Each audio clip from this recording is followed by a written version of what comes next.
Hi, I'm Greg Tomlinson, and welcome back to the inaugural event of the Professional Surfing Tour of America. This first event is being held at a place called Trails, which is just south of San Clemente, California, at San Onofre State Park. Well, I love trails. I bring my dog down here and go surfing all the time.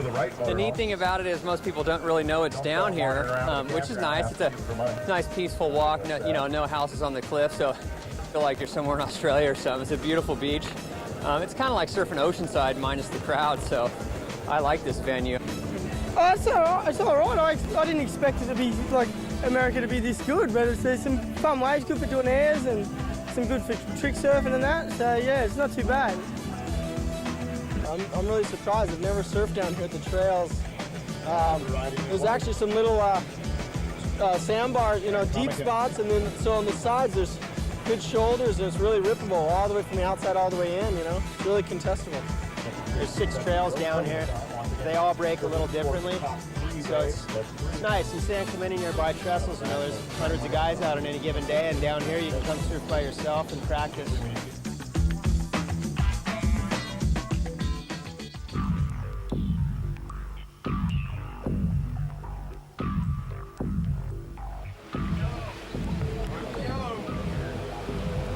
And out the back in yellow, wrapping around a cutback right there. That's Paul Franson out of Santa Barbara. Another standout in the set.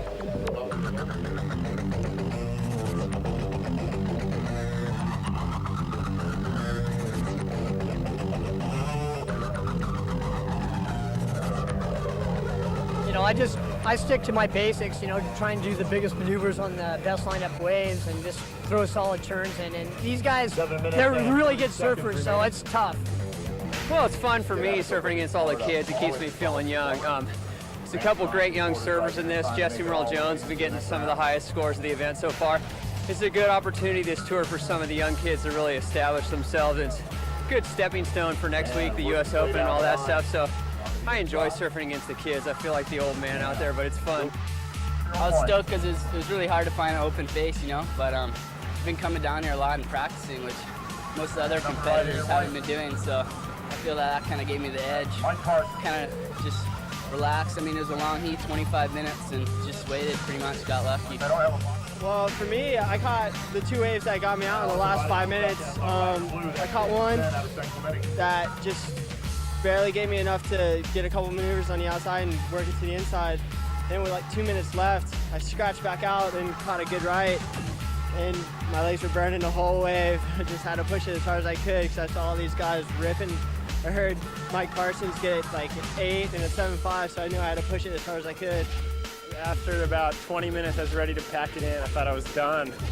Thought there was this little left I was watching before and had it to myself, and it wasn't happening. So finally at the end, I guess 2 came in and it worked out. I kind of sat away from the other competitors down to the north here, and I found a little peak there that's been working well for me in the last few heats. So it's worked pretty good, and like I said, I know the wave pretty well. I can get a few good waves at the start, and by the end of the heat, I'm out of gas trying to work it through the inside section. So I try and push it at the beginning of the heat. At the end, just go for the good quality wave.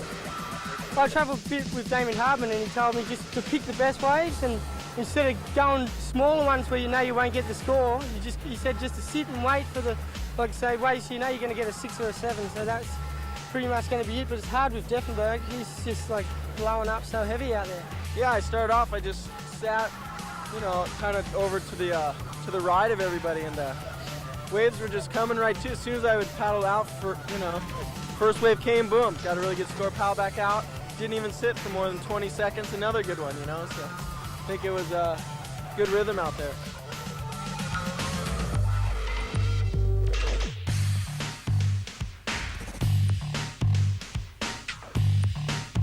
At the end of the hard-fought quarterfinals, 8 talented surfers would move into the semis.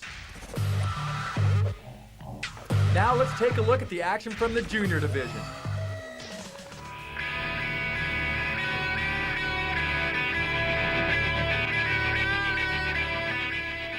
The junior event here is, I guess, the top amateur seeds, 19 and under, from the open men's division, and they're just giving us a second chance to surf and get some waves and get on TV, I guess. Not only did Mike get some TV time, but he also got to surf against fellow Laguna Beach surfer Braun Usenstam. I know, it's pretty cool because we're both from the same town, and he's younger than I am, and he's always been better than me. So, you know, as I got older, you know, I just kind of narrowed the gap a little bit, but it's kind of funny to just have, like, someone younger than you pushing you. It's a little bit different. But, yeah, you know, I want to beat him every chance I get.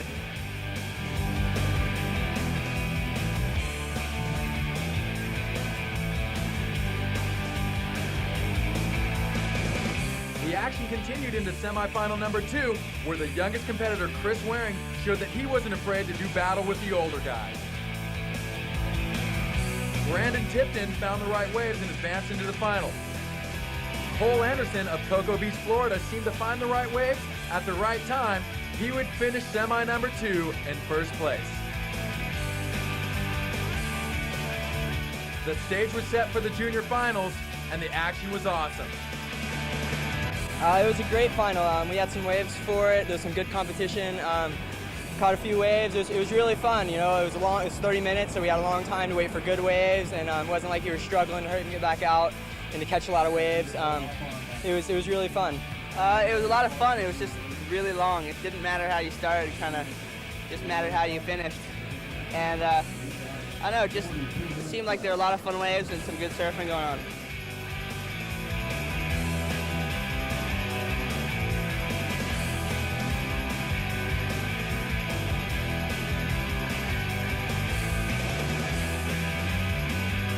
The final standings, Todd, Usenstam, Anderson, and Tipton will be back.